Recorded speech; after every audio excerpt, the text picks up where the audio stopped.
I was wrong in doing what I did. No, no! No! Are you listening? Sean here, and if you ask me what the conflict is between Roy and Lorne, I think I know. Both are alcoholic smoking screw-ups. We know this. See, Lorne might have been ahead of Roy in terms of respect in his family. But then he went to Bowling Green, and we know what happened. So now, Lorne, for the rest of his life, has that on his record. He has to go to probation and parole, and anytime he has to talk about himself, those things probably come up because they're never going away for him. Roy in rehab, Roy living with his mom, Lorne jealous that another man is in his mom's house. Roy an alcoholic, Lorne an alcoholic, both of them trying to accuse the other of being worse. Roy might be the one who may have struggled with it a little more than Mr. Lorne Armstrong. I'm not saying he drank as much in terms of volume. Maybe he drank more in terms of frequency. The worst kind of sibling rivalry in history. When you're growing up, as I've said before, if you poke people, you may not make a hole, but you do make an indention. And sooner or later, you're going to make that hole, and a rift is going to form. Imagine what's going to happen when mom dies, and these two vultures swoop in, trying to get the house for themselves or wherever she lives, and then the other siblings come in. They may not even want to come in, because they know Roy and Lorne would have moved into the house already. Going through their mom's stuff, trying to find what's valuable and getting it out of there before anybody else can get there. Well, my grandmother remarried. Gosh, she remarried very, very late in her life. Like maybe late 60s, 70s, I think 70s. When her husband died, his name was Goebel. When Goebel died, we came over to their house once, or to Grandma's house, after he passed away to help my grandmother.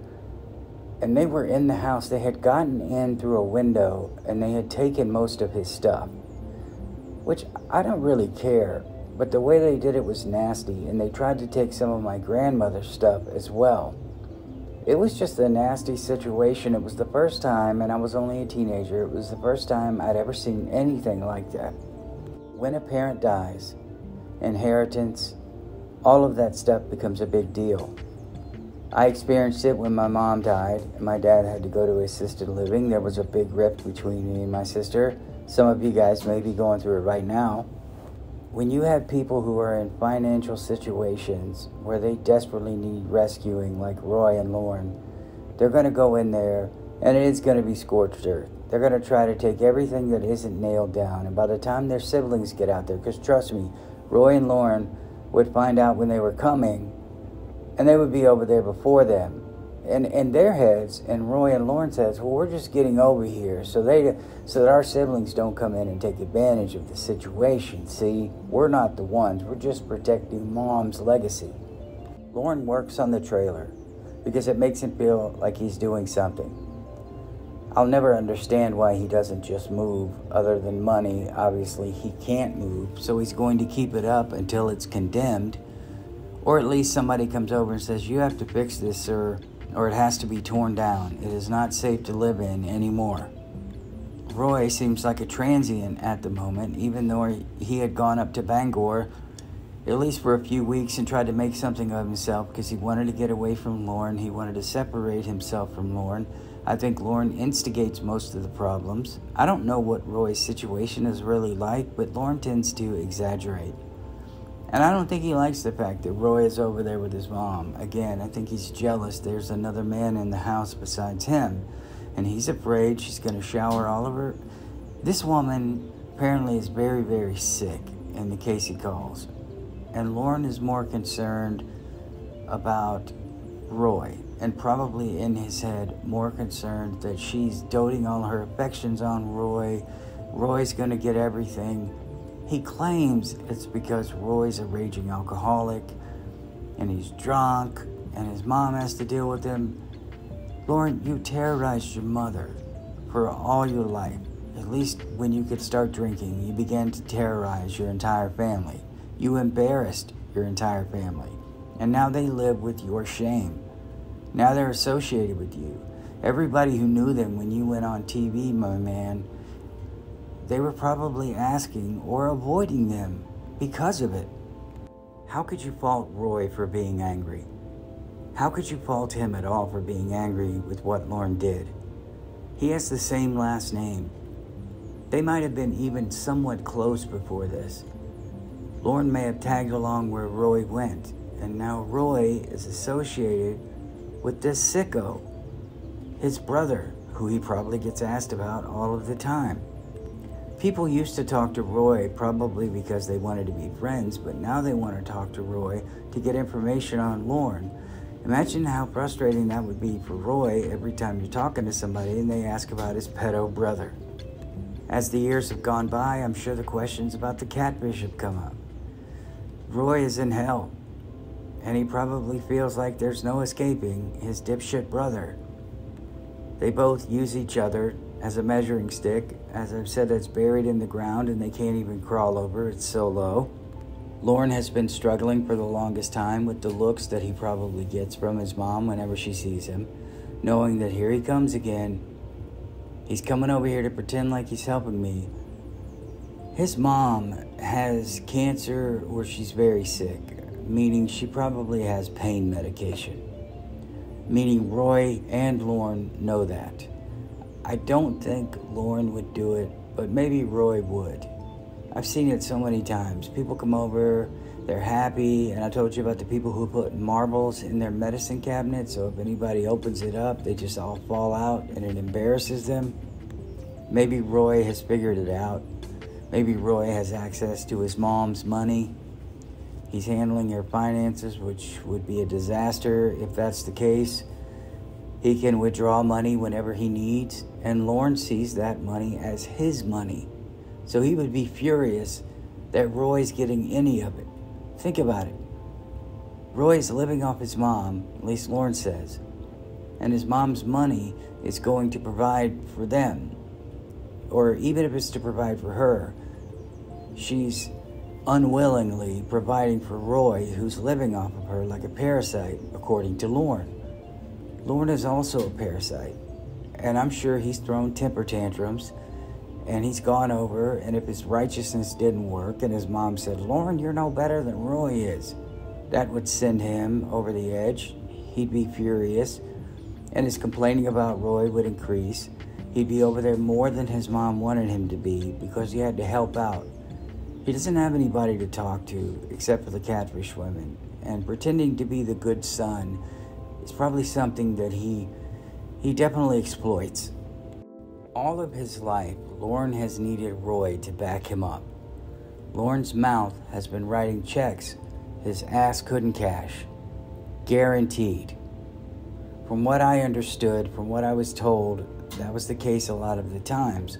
But it's going to take one of these catfish women to get Lorne in a vulnerable state to admit that he's not a badass, like he told Ramona. He talks about bailing out Roy. Come on, man. Roy has probably saved his ass countless times. I saw a situation where two cousins, one of them looked up to the other one, and the other one, they'd known each other for so long that the faults of the older cousin came out, and the younger cousin was devastated. Never meet your heroes. Never have heroes that don't hold them in that regard if they don't deserve it. I think for a while, Lorne looked up to Roy a lot, wanted to be like Roy, which is why he was drinking. At least in my opinion, he started to go out partying with Roy. He got into Roy's lifestyle. He thought that was what you do to be cool. Roy was scoring with the women. Now, Lorne couldn't do that, but I'm sure he tried like Roy did. Roy would go home from the bar with a woman, and Lorne would sit there in the hopes that Paula one day would say, you know, Lorne, you've been here for so long and you've stalked me so well. I think we'll finally be together. Because Roy was probably his hero, Lorne is struggling right now. He got to the point where he can't stand the fact that Roy is a screw up. He's been to jail. Lorne, he's been to jail twice, maybe before that. I don't have all of his records, but I would love to know how many times he was held overnight. I bet Roy would be the one to bail him out. Here's the deal. Lorne went to prison, and he found out who cared about him and who didn't. And his mom was done with him. She was trying to be a decent mom and responded every once in a while, but she was just done with Lorne.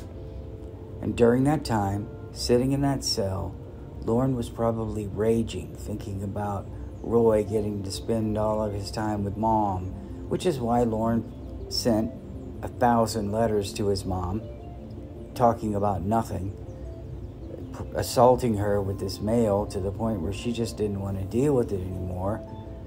I mean, this is a guy that Lorne told his mom, be careful, you don't want nobody to break in and you'll take advantage of you. It's not something you say to your mother unless she thinks she's hot. Lorne probably does. One of Lorne's major concerns coming out of prison was probably what was going on with his mom, how much time she spent with Roy.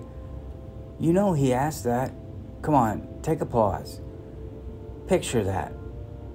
Lorne gets out of prison, and one of the first things he asks his mom is, how much time did Roy spend with you? How much time did he come over? Was Roy helping you out? What did he do for you? How many times did he do it for you? I believe it. I don't know if you do too, but I believe it. Lorne's idea of getting his life together was probably trying to get into his siblings' lives, into Roy's life. The other ones were like, peace, I'm out. See you later, Lorne. Roy was like, well, I'm just going to be drinking tonight. Maybe go, I can't even do their voices, but may go over to Tony Palmer's. Lorne got out, and he talked about how Tony clowned him. I'm sure Roy clowned him all the time, and Lorne has been waiting for his revenge for so long. Roy bailing him out when he's in rough situations, getting ready to get beat down. So Lorne finally felt like a tough guy, and we know the screaming argument that was heard. You better smarten up. This ain't the Incredible Hulk, bitch. Roy didn't sound scared at all. In my opinion, Roy didn't sound scared at all. It sounded like he was used to it. A bunch of bluster, a bunch of screaming and yelling. You've seen those people. You may have even dealt with them. I did. I know you have too. They get up in your face, they're screaming and yelling, and when you don't back down, they come back to you later and they apologize. Man, I don't know what was going on, man. You have to forgive me. It was my bad. People like Lorne, they want to control of the situation when they're angry. But when their anger has subsided, they feel vulnerable. They feel weak. I don't have that energy anymore.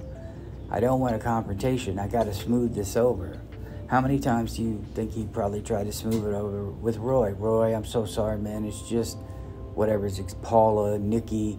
Roy, I'm so sorry. It's just NBC and Xavier Von Erck and perverted justice. My life has just been, oh, it bothers me. It bothers me so much when she's asking me about it. I can't do anything because of my charge. They lured me in. I'm sure Roy has tuned it out by now. Some of you may have those siblings that everywhere they went, they were a victim. They were always taken advantage of.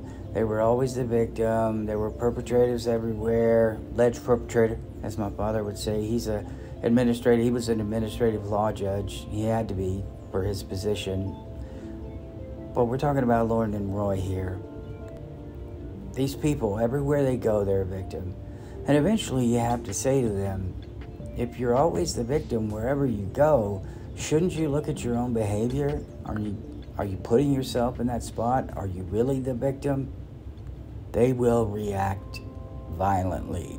And I'm sure Lorne reacted violently with Roy when Roy, who was able to spot catfish from a mile away, told Lorne, hey, listen, you probably need to separate yourself from all of this garbage that you're doing. Stop drinking. Stop doing this. It's making you worse. You can't keep a job. You can't find a real woman. The catfishing, the restrictions from probation and parole, all of this would make Lorne the perfect victim in his head. I can't do anything because of those. Now, Roy puts his own restrictions on himself. It sounds like he has an alcoholism problem. checked into rehab or wherever he was, can't find a steady woman, but he can find women.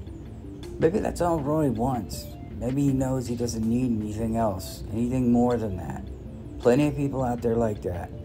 They don't want to get married. They just want to have fun until they die. Lorne can't have fun. He's desperate to get married. Doesn't care if he knows somebody for a week. He's like a woman whose biological clock is ticking and telling her, we need to get married and have kids. It's a physical reaction for the majority of women. It just kind of tells them, okay, it's time to nest. It's not a negative thing. It's just instinct. It's like Lorne's instinct is to be drawn to these situations, these terrible situations. Maybe Roy was a terrible role model. Maybe Roy was in those terrible situations, and Lorne just followed him into those and picked up that behavior because he thought it was cool. We've talked about some of this before. Being Roy compared to Lorne, trying to help his brother, and his brother being the biggest screw-up in the family. And finally, Roy drinks himself into a position where he's not doing well at all. And what does Lorne do? He doesn't really try to help Roy because it would be an inconvenience. He figures out, Roy's a screw-up. So you know what? I can finally say somebody's a bigger screw-up than I am, which is not true. Just imagine the shame and how mentally drained their mom is, battling every day with the conflict of being a mother and cutting them loose.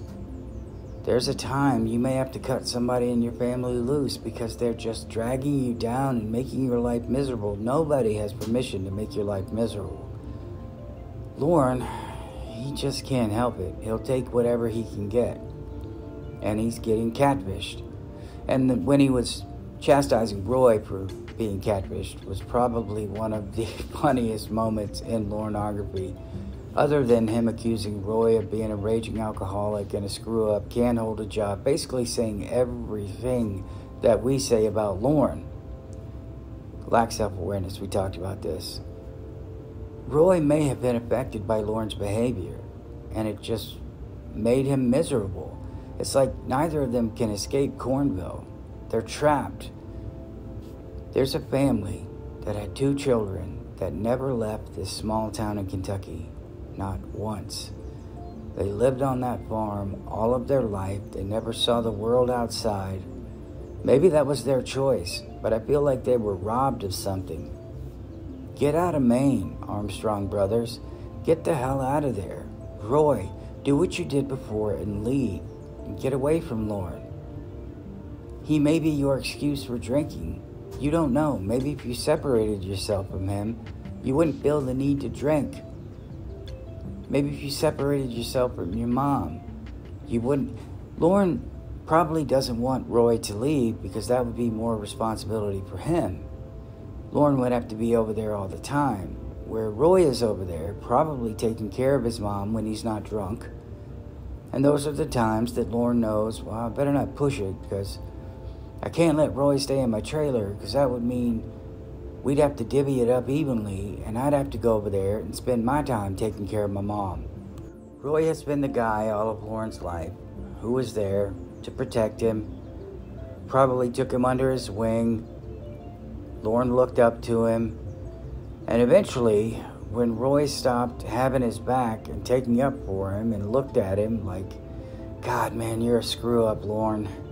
What you did, you pedo, whatever he said, that might have sent Lorne over the edge, and his rage became aimed at Roy because he was mad that Roy wasn't paying enough attention to him. Roy didn't have his back. I need you to believe in me.